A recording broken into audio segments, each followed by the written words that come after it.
Olá, seja bem-vindo à disciplina de Introdução à Administração.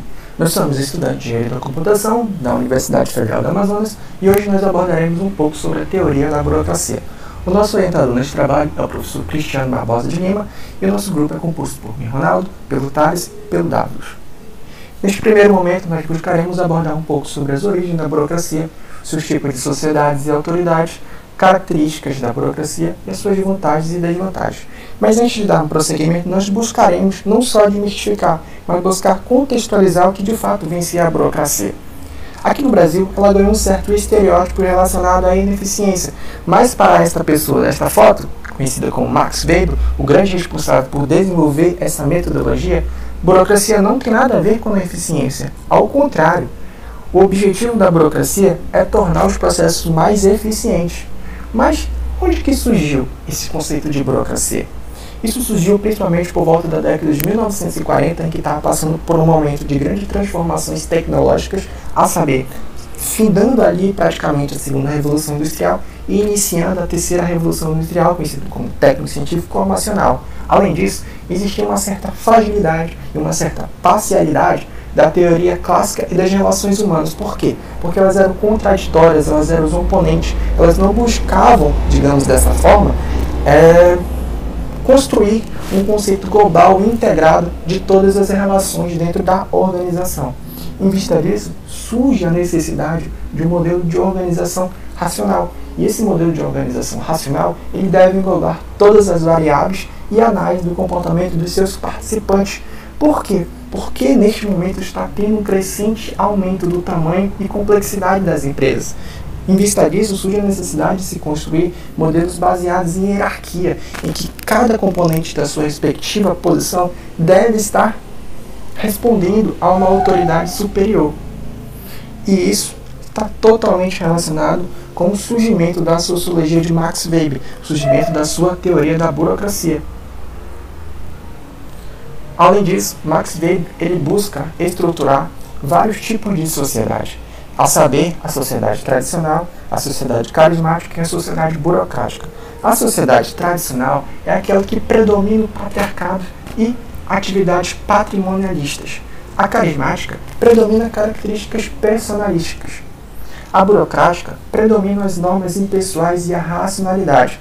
E uma grande observação que Max Weber conseguiu visualizar é que cada sociedade em específico demanda uma autoridade em específico, como nós vamos ver agora. A autoridade, antes de mais nada, representa o poder institucionalizado e oficializado. E o poder, por sua vez, é a capacidade de impor a própria vontade dentro de uma determinada relação social. E como nós vimos, com relação à sociedade tradicional, ela embute uma autoridade tradicional. E essa autoridade tradicional, ela provém de crenças do passado e o comando em virtude do status de herdeiro ou sucessor.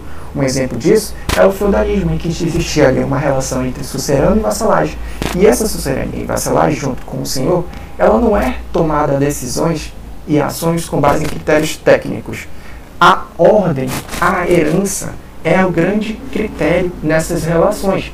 Por quê? Digamos se o senhor morre, quem vai herdar as terras daquele senhor, em geral, vai ser o seu filho.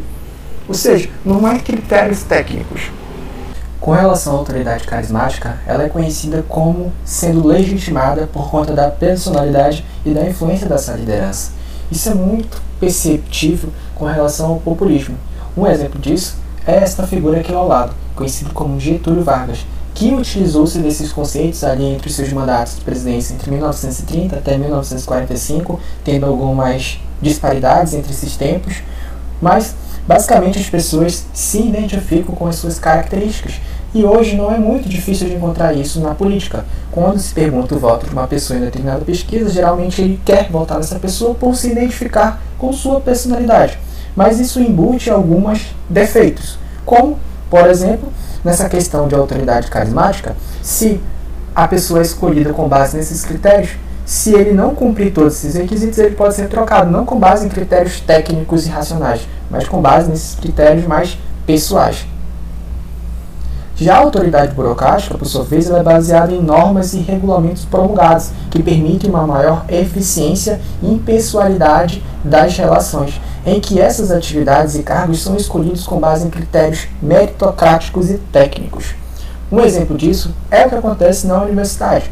Quando você vai querer entrar numa universidade, você não é escolhido por ter um cabelo mais bonito, por ter uma determinada personalidade ou uma série de outros requisitos, mas sim por competências técnicas que são feitas por meio de uma seleção através de um vestibular, ou até mesmo na questão da organização da universidade, que é feito com base em cargos específicos para cada um dos seus participantes.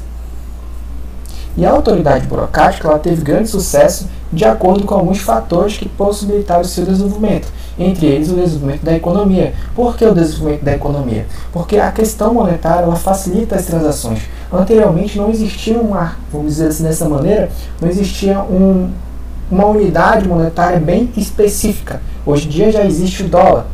Além disso, atrelado ao crescimento quantitativo e qualitativo das tarefas do Estado moderno, porque ela está muito mais adaptada a esse mundo de constantes transformações.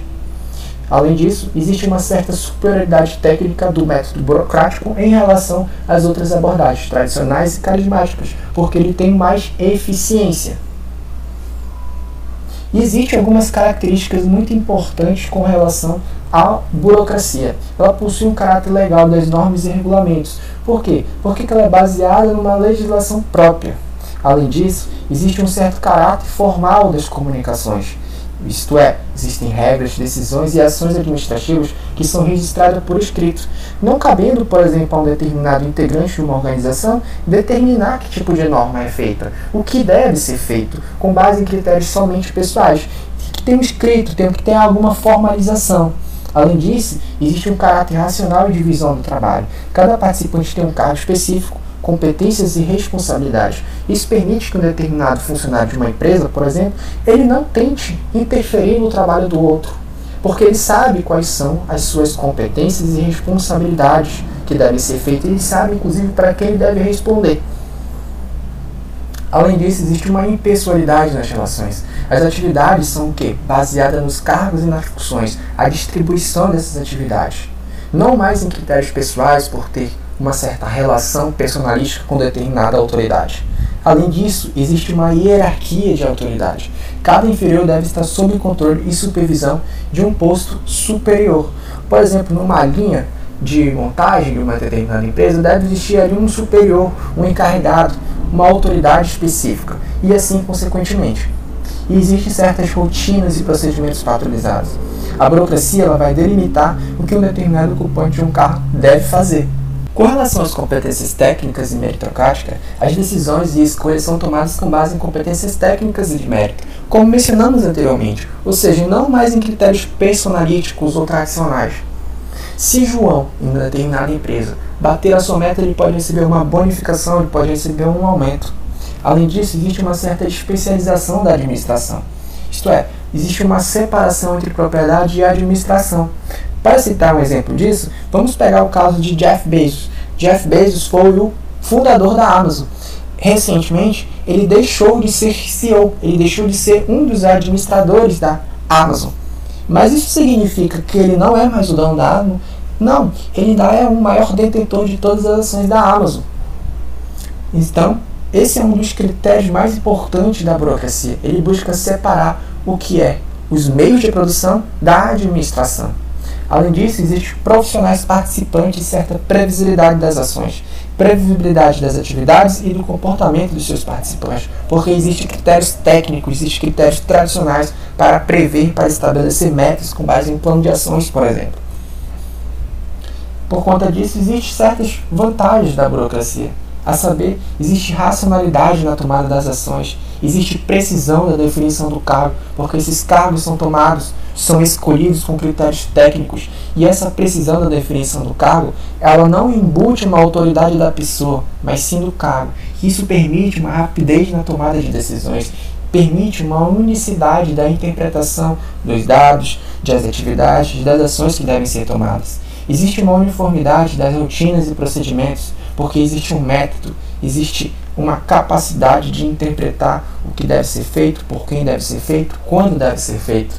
Isso permite uma redução de atrito entre as pessoas, porque é como diz no critério popular, meu direito termina quando o seu começa. Então, nessa redução de atrito entre as pessoas, isso permite que o que cada pessoa deve fazer em cada setor, em cada atividade específica. Isso permite uma continuidade na organização. Como a autoridade é do cargo, não da pessoa, isso permite treinar as pessoas, permite capacitá-las para ocupar um determinado cargo, trazendo benefício para elas, porque elas vão estar aprendendo, se capacitando, se especializando, dando uma certa constância na tomada de decisões das atividades, proporcionando, assim, confiabilidade, uma vez que se você abrir o capital da sua empresa, os seus acionistas vão logo olhar o seu balanço patrimonial, vão olhar a demonstração de resultado de exercício, para verificar se os dados realmente comprovam as suas atividades. E assim, a gente surge com o conceito de racionalidade burocrática. Para saber disso, nós podemos analisar o que Max Weber pensa.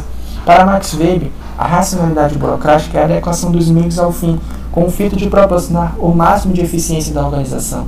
Ou seja, não basta somente usar os meios, temos que pegar os meios que maximizam a nossa tomada de decisões, que maximizam a produtividade de uma organização.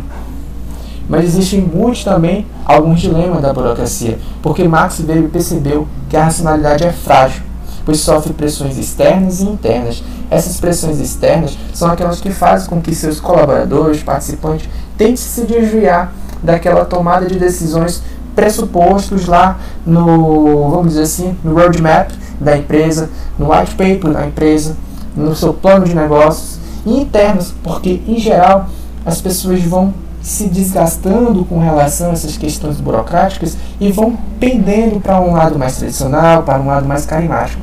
E cabe à instituição perceber isso e ir tomando essas decisões. Por conta disso, existem outros conceitos relacionados ao tema que os colegas abordarão em seguida.